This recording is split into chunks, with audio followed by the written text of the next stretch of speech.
Here's a dark secret about money that 99% of people don't even know about. Your whole life you're working a job and trading your time for money. But have you ever wondered, where does money come from? The fact is, banks can print as much money as they want. Actually, cash in the form of paper and coins makes up to only 3% of the money in circulation, while the other 97% is debt. Picture this.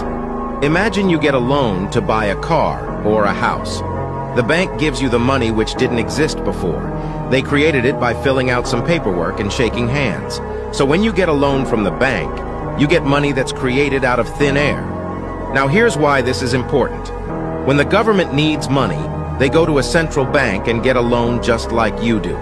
The central banks give them money that's being created out of thin air in exchange for government bonds. The newly created money floods into the system, so all the money that was in circulation previously, it's worth a little less, and that's called inflation.